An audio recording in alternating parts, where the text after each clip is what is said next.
If there's one consistent, overriding complaint that unites PC, console, handheld and tabletop gamers, it's one simple idea.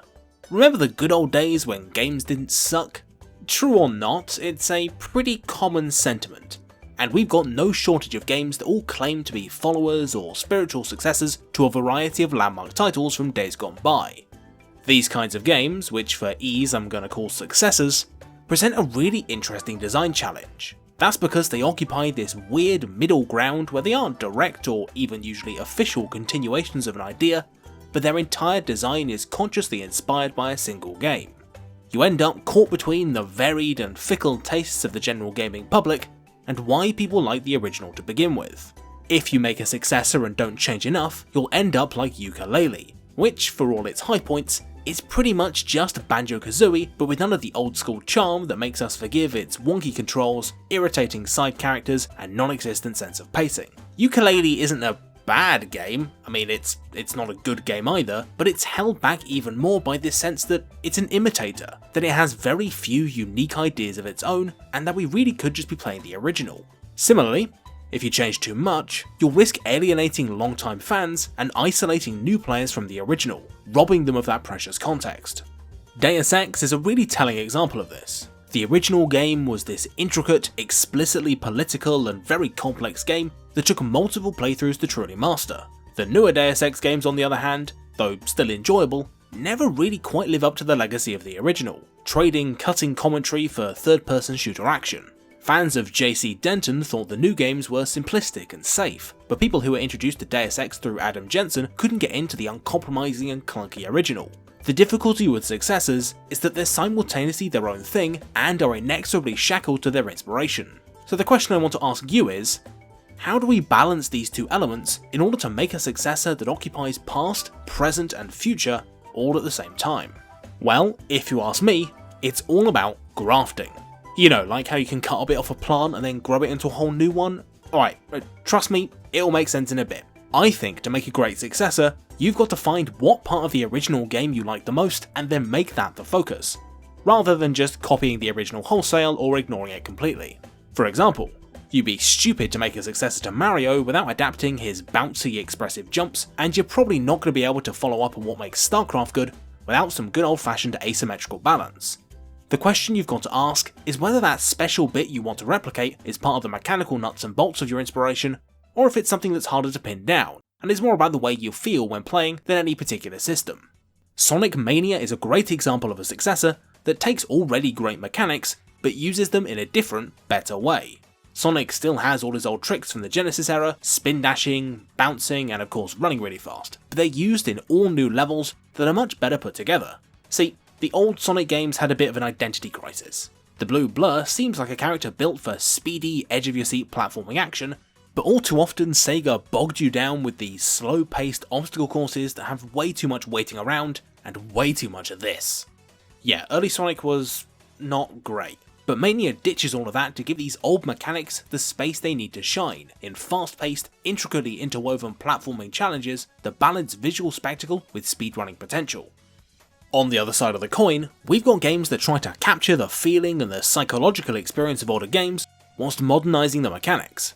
My beloved XCOM would be a great example of this. Look, I've not mentioned it in ages, okay, give me a pass. The original DOS games and the rebooted Firaxis series play completely differently, but despite this, they both tap into that brilliant feeling of knife's edge strategy, where hours of work is constantly on the line and the aliens are more often than not one step ahead.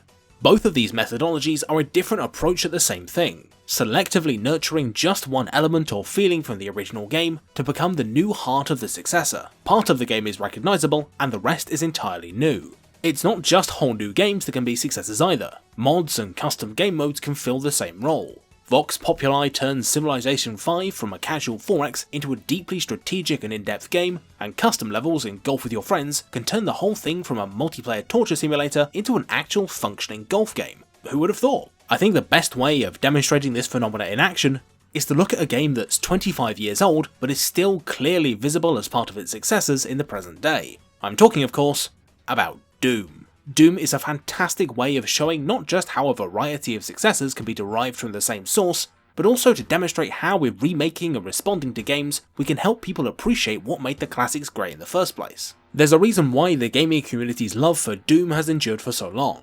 It engages with the brutally satisfying and cathartic human urge for violence.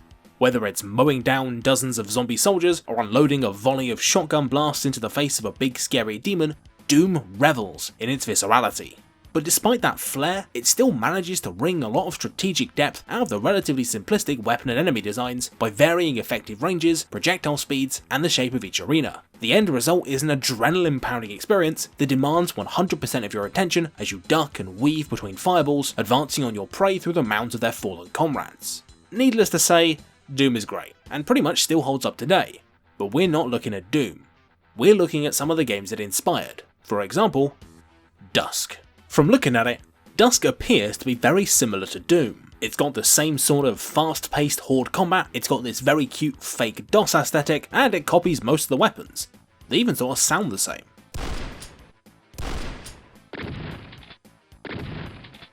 However, despite replicating the form of Doom, DUSK is actually a substantially different game. For one, DUSK leans way further into the horror aesthetic, which never really goes beyond campy gore in Doom. DUSK loves psyching you out with levels in total darkness, bad guys that jump out of hidden areas, and enemies like the utterly terrifying Wendigos which are invisible and leave a trail of blood, or these chaotic, thrashing, demon, dog, car monstrosities. I don't even know where to start with that. The thing is, these ideas were all kind of in the original Doom, but DUSK gives these ideas the space they need to truly shine. In addition, the game also cheats in a few upgrades to the formula that simply weren't possible in 1993. Advanced scripting lets enemies teleporting around you and can change entire levels around. Cool but graphically on-theme lighting makes certain enemies harder to spot and really ramps up the tension in levels like the Infernal Machine. There's also the crucial addition of a proper Y-axis, meaning that enemies don't just attack you from the front, sides and behind, they can also get you from above and below, requiring much more tactical awareness as you fight across rooms with multiple levels and enemies capable of flight, which is a bit of a step up from the kind of head-level hovering the Cacodemons did.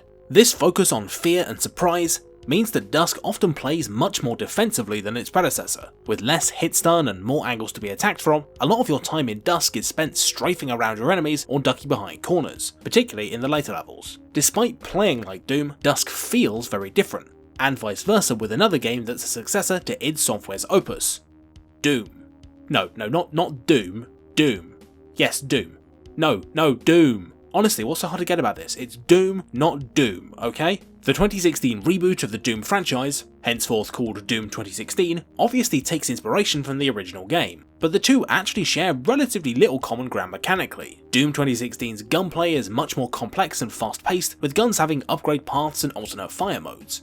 That's not including a whole Doom melee system called Glory Kills. The Glory Kill system underpins pretty much the entirety of Doom 2016's gameplay loop, even though it's totally absent from the original game. In 2016, guns hold relatively little ammo and your health depletes rapidly, even on normal difficulty. The only reliable way to regain health and ammo mid-combat is to stun an enemy and then glory kill them, releasing a shower of goodies and rendering you invulnerable in the process. Doom 2016 wants you running from glory kill to glory kill as your health and ammo totals bounce back and forth constantly, forever riding that thin line between survival and defeat. Where DUSK prefers you fight at mid-range while strafing around, Doom 2016 shines in moment-to-moment close quarters combat just like its predecessor, despite playing very differently. Doom 2016 distills the legacy of the series down into white-knuckle smash-and-burn adrenaline, each fight passing in a blood-filled blur as you bounce from enemy to enemy, tearing your way through them. It feels like the kind of game the original Doom really wanted to be, and taps into that same brutal simplicity, just with an extra 25 years of tech behind it. And that's what rebooting games is all about, the familiar and the comfortable, working in unison with the new and exciting. It's a different way to experience something we love, without just endlessly repeating the same thing over and over again. Doom struck a cultural chord. It's no wonder people still want to play it, but also understandable why people don't want to muck about with emulators to get it working on modern systems, or want something with a bit more of a story or slightly deeper gunplay. In a video I made about Dawn of War in April of last year, I talked about something called a core experience. The one indivisible part of a game that makes it special, and that's really what we're trying to find here. We're working out whether our favourite part of, say, Doom is the aesthetic, the mechanics, the feeling we get when playing it, or even just a single gimmick. and then making something new to pay homage to and to better facilitate exactly that. Whilst it might appear that the things I've been talking about really only have relevance to developers, figuring out why we love particular games can not only help us appreciate them, but also to find successors which might do the things we love even better. Wargroove is a great example of this idea. Whilst it looks and plays kind of identically to Advance Wars, it's made several key changes to the formula to cater to a very different style of play.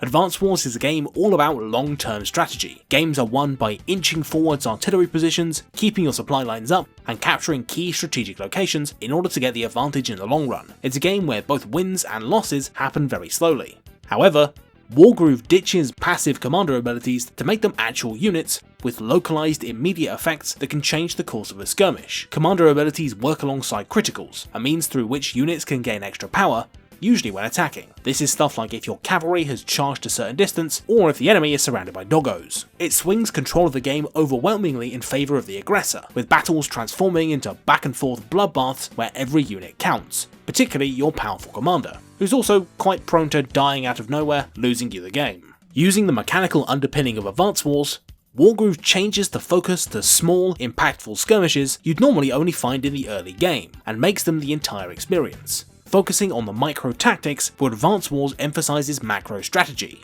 Another example will be the in-development Kickstarter game, One Step from Eden, which takes the slow-paced, light tactics of Mega Man Battle Network and gives it a roguelike makeover. It massively ups the difficulty, turns the speed up to 100, and in doing so gives now grown-up fans of MMBN an appropriate challenge that can be enjoyed in much smaller bursts.